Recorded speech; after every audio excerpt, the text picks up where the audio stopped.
Warning, the show contains adult language.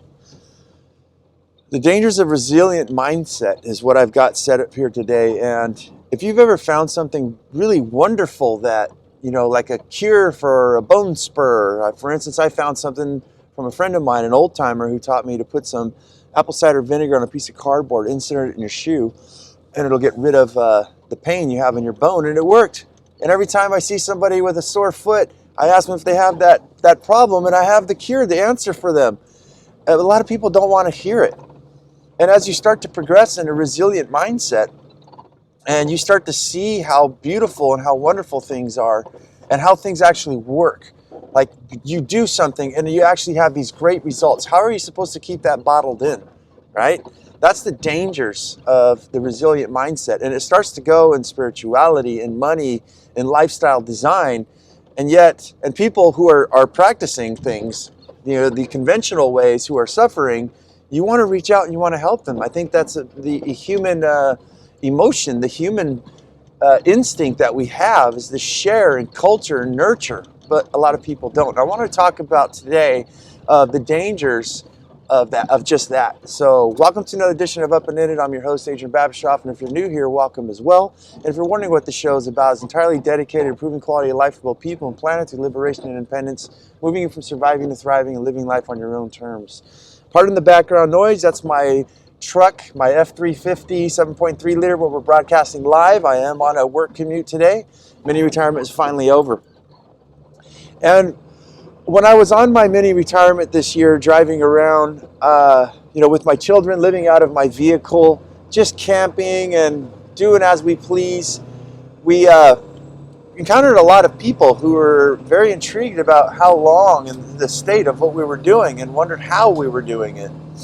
And not very many, but a good handful of people. And as we sat down and spoke, I just saw the light in their eyes of like, God, I wish I could do that. I heard them say, I wish I could do that. I just can't. I'm stuck. I'm cemented in.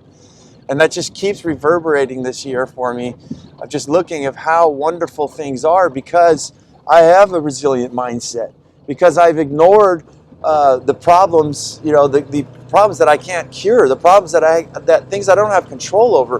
What do I have control over? So creating abundance and freedom in my life, and I don't really think much, because I live in my own world so much that when I'm exposed to other people, I realize how good I actually have made it.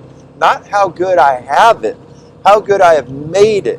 I really want to emphasize that, because it's all about the mindset. Once you start seeing opportunities in things, once you start getting past the cracks of all of these problems that most people dwell in, and start looking more for the solutions, start becoming a solution-based a person, a mind, a liver of life, right? Then there's no escaping. And it's very contagious, it's very dangerous, and I don't think that you'll ever go back to the normal life. How could you? Once you experience out-of-the-box living that's not compartmentalized like we see all around us, and you start seeing the struggles and the pains and the anxiety and fears and stuff that other people live in. Not to say on this side of the fence there's none of that, but it's very minimized. So one of the things that we talk about in permaculture is, which is very dangerous, is that once you start practicing permaculture, the gardening and farming and symbiosis with the earth and nature, and how to stack functions, how to grow trees and food forests and things where the frogs show up, and you're repairing the earth, and you're eating off of the things that you've implemented, and you start to see the beauty in that. You can't help to see the ugliness in monoculture and just in agriculture and just things around us, and you want to just start telling everybody. The problem is the majority doesn't really give a fuck about what your beauty and what all these things are, because it's an inconvenience. It's something new, maybe it's even something foreign. Convenience is probably the most evil thing in people's lives, because it makes things so-called predictable. And I think the COVID crash of 2020 has proven that our systems aren't that predictable and that convenient, are they? Everything could get disrupted. But nonetheless, people just don't want to hear it. And I think this is a danger for those who have experienced the beauty and the results, the great results, that there is a whole nother life out there. There's something completely different that we can do. The scary part and the danger is that it could actually break up marriages. It could ruin family members, and it takes a really interesting, I would say, not necessarily interesting, but it takes a very strong-willed person with patience to be able to coexist and live and coexist with people, just to mingle with them, right? What you'll find is once you start getting into a resilient mindset and you start experiencing all this freedom, it's very hard to have dialogue with regular old folk, right? There's a divide that starts to happen. And the further and further this divide goes, the harder it is to communicate. And then you start feeling isolated. So what do I mean by that? Is that the topic at the dinner table would be most likely like, I don't know, movies and eating out and the new medications that are out, or I don't know, science and medicine and all these things, which everything has its place. But then there's also these great things that you will find in life that you want to share, as far as like making it rain, planting enough trees to make the jungles and the forest rain again, and how there's a whole entire lake of water in the forest. You just can't see it because it's all locked into the mulch, And these are things that it's like a showstopper. People, the whole group will look at you like, who brought the fucking freak? I've experienced this enough in my life. So, yeah, it starts to create a divide, I think. And then also when you're not living in the aesthetics of things, right? You're in a resilient mindset, such as myself, where you live in an RV park for a fraction of the price that most people are paying for their mortgages or rents or things like that. And they're breaking even, but they have a nice house, which is an interesting word, breaking even. You're just going to break something until it breaks even. Doesn't sound like a very healthy, happy practice, right? Why would you have to break something? Why don't we achieve equality or something like that? I don't know. It's no big deal to me. I just trip on words sometimes. But yeah. So you guys have heard me, those of you who follow me, instead of buying a tiny house, I bought an RV that was for a fraction of the cost and already built for me. And I live a very poor-looking lifestyle, I guess you can say. And it affords me to be able to have the freedoms and to eat some of the best food on the planet, to practice many different things, to experiment with new businesses and anything that I desire, and anything that I like. I mean, the world, sometimes I sit in bed and I can't sleep because I'm so excited to wondering, like, what would I want to do next? What is out there? What does the future hold? What can I create now to give the gift to my future self or for my children? And anything is possible. And I just want to explain that to you. That's like the dangers of resiliency, is that you arrive to a place where your imagination and your thoughts is, I can pretty much do anything. If you wanted to build yourself a castle, right? I'm not saying some huge castle with a moat and everything, but if you wanted to build yourself a castle, it's actually possible. Anything is possible if you put your mind to it now. Whereas on the other side of the fence, what we have in regular old society is that you got to make money. We're so preoccupied with survival and keeping our convenience sustainable, right? To keep them sustained so that they don't go away, that we're working our rear ends off, living in houses that we spend more time, waking hours, providing for it, earning a living to pay for it. Same thing with your cars and the vacations, the momentary vacations and stuff. The unfulfilling act of this whole act, that's what it is an act to me, in my opinion anyways. So yeah, this becomes very difficult, and I think it takes a very special mind to have the patience and understanding. And the way to coexist with people and with the throwaway society is to first level is to understand the separation gap, that there is a gap, and to accept that. I think it's very difficult for a lot of people to accept and say, wow, yeah, there is a gap. I think a lot of us try to pretend and go, well, no, maybe I'll slide in some of my information at the dinner table and see if that's computable or compatible, whereas the way I look at it with the majority of people is that they're just waiting for you to shut up. Like those are things that are just don't, it doesn't exist in their vocabulary of magic of mind. They don't have those things going on inside them, the will to repair nature or support things like that. It's, these people live in cubicles. They work in cubicles. They live under fluorescent lights. They come home, they watch TV, they play video games, they're on their phone constantly. And these are things that aren't very stimulating to them.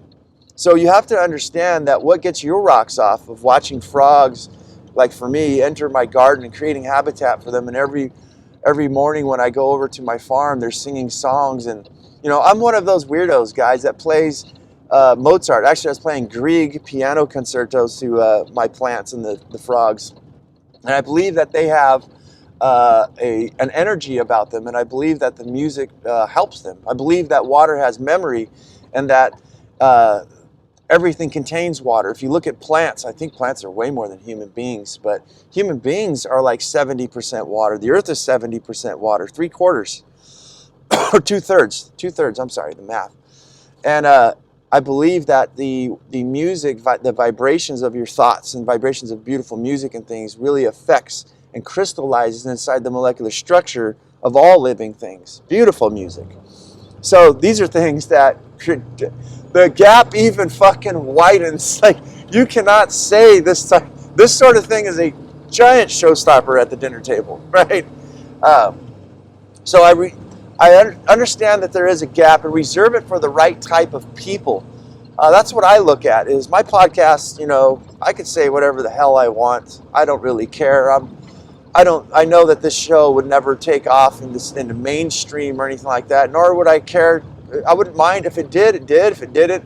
But I really just don't see enough people on the planet that see the views. Not that they have to see my views, but they see this philosophy of resiliency and abundance and sustainability and the necessary repairing and nurturing that we can do with nature and live symbiotically with it. Look around you. And it's a very hard pill to swallow, I think. But the very first step is to observe and locate that there is a gap. And what are we going to do with it? Now, the thing I look at is the self-fulfilling life of when you are living a resilient lifestyle and you are experiencing beauty, like the things that warm your heart. Like the other day, a giant praying mantis landed in my garden, and I took it to my special needs daughter, and it was crawling all over her back and her hair and on her arms. And, at first it was freaked out, and maybe it's just my imagination, but once I talked to it, I held it in my hand, and I just said, we're not here to hurt you. We're here to place you. It was on the ground, I was like, we're here to give you some food. We'll place you on some plants that have some aphids, and it just kind of really calmed down, unless it was completely terrified. That was my version. It's terrified. It was like, dude, act fucking dead, stay still. This thing is fucking dangerous. It's going to kill us. And then it's got this other creature, I don't know. But I like to believe that that it was comfortable, and it was beautiful to see it crawling on my daughter's face and on her arms and stuff, and just her involvement with things like that. I think a lot of children aren't experienced the things. I know that they're not. They'd fucking start screaming if they felt the soft claws of a praying mantis on their skin, thinking that this thing's going to murder them, even though it's a fraction of the size of them. But once you start experiencing the beauty of whatever it is that you have inside yourself, see, I don't understand why we have so much fighting and debate and unruly unhappiness and things at discussions at the dinner tables and our coexistence.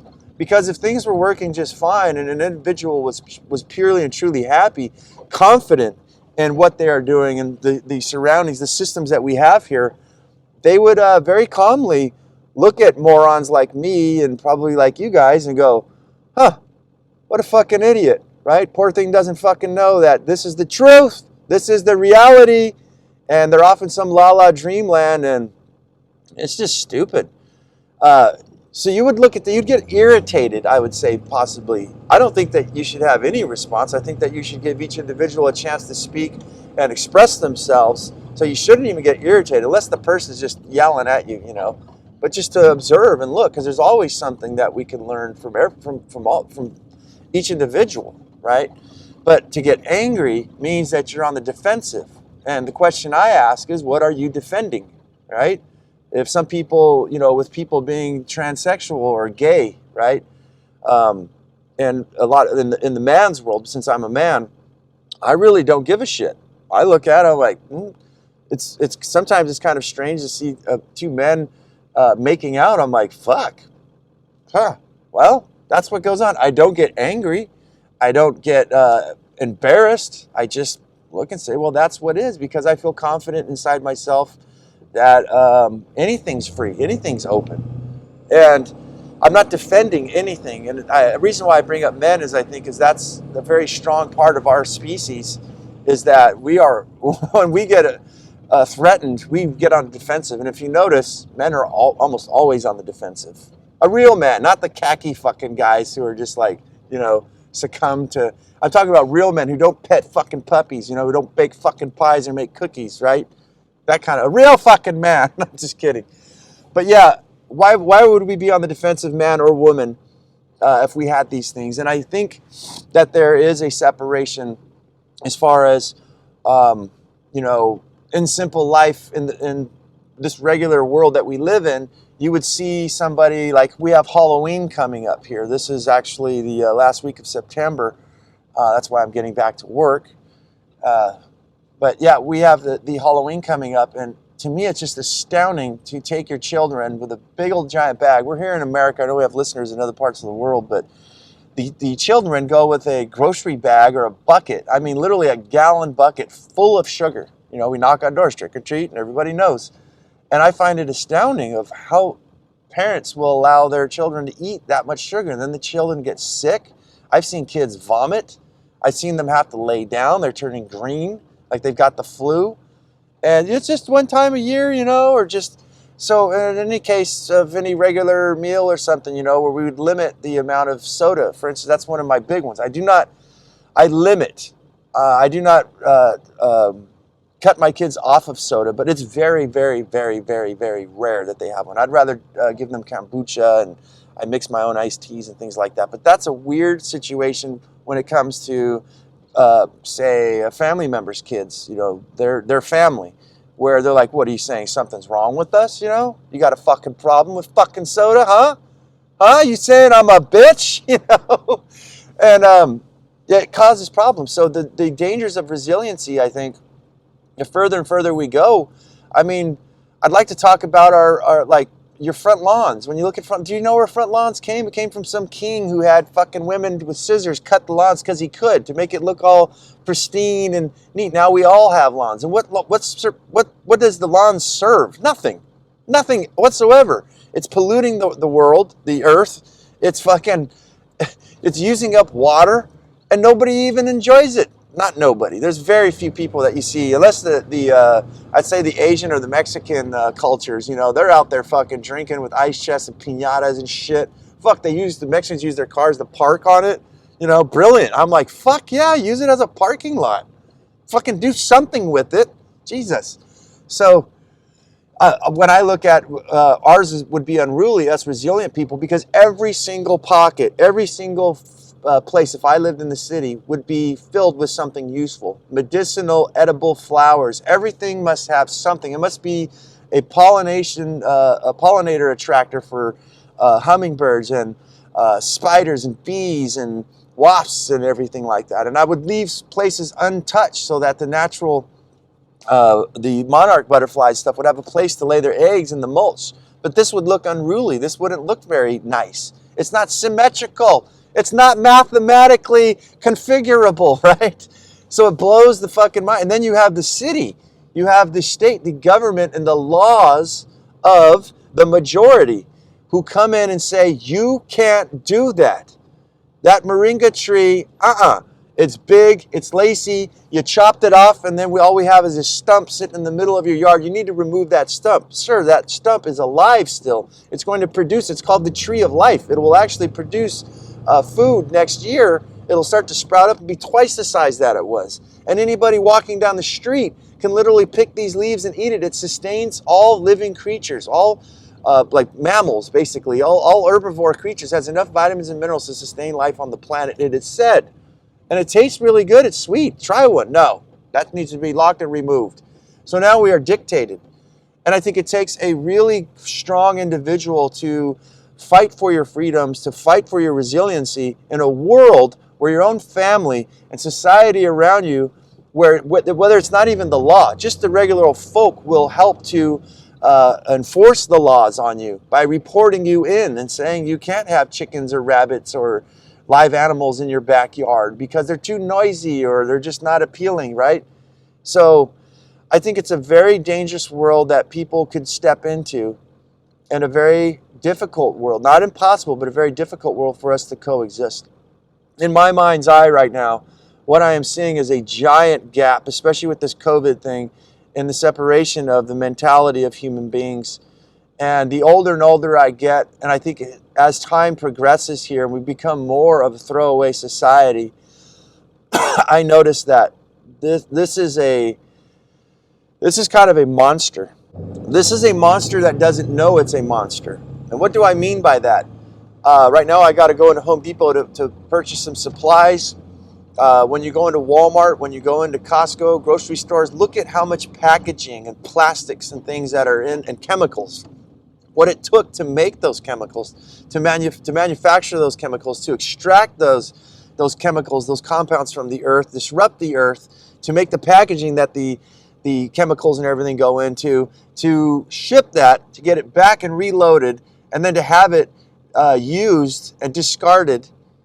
And it's a monster that doesn't even know it's a monster. And it's all done in the name of convenience. It's very convenient to go buy a bottle. Very convenient just to use money.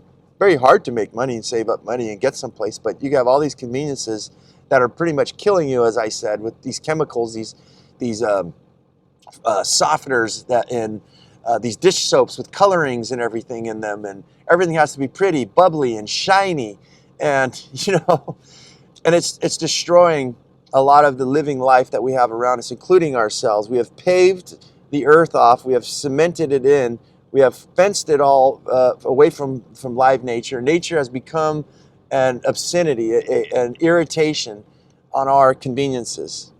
And yet those of us who practice the convenience, who practice permaculture, see it in a whole different way.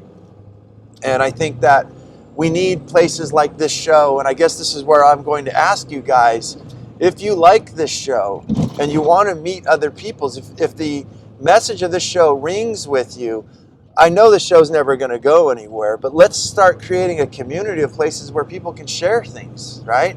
I was thinking about starting a Facebook group site of earth-friendly farming or earth-friendly gardening, where we could share all kinds of things, like where I take popsicle sticks and I put them inside a natural wood preservative, and you use those as plant markers that you put in the soil, and you can mark off lettuce, Paris Island romaine lettuce, planted in September 28th, right, which I did yesterday. And you place those in there, they're biodegradable, they rot, and just little ideas where you can take leaves and you can punch little holes in them to make your own confetti, your biodegradable confetti if you needed confetti, right? All these little just ideas and things. I think that it gets very lonely for the majority of people who don't practice being with themselves. And, I guess that's a whole conversation in itself, but people who, I'll just scratch on that, people who can withstand this type of isolation, once you start getting into permaculture and resiliency and things like that, if you've spent a lot of time alone working on yourself, alone doesn't really bother you too much. Not long periods, but you understand that there's a lot of things that you need to work on for yourself, that you have, and that you have fulfillment. And I think once you get fulfillment and you get that joy, as I said, building habitat with the frogs and for the bugs and everything, and you have that joy in your heart, you're actually more fulfilled than watching the best movie ever, having the most fanciest dinner that money can buy, meeting a famous person in life. It's a fulfillment that lasts forever. It lasts in the movie of your mind that I believe you will carry with you the day you die. A lot of the things that you've done will play back, and you will look at these joyful things and look and feel very relaxed, content, and satisfied.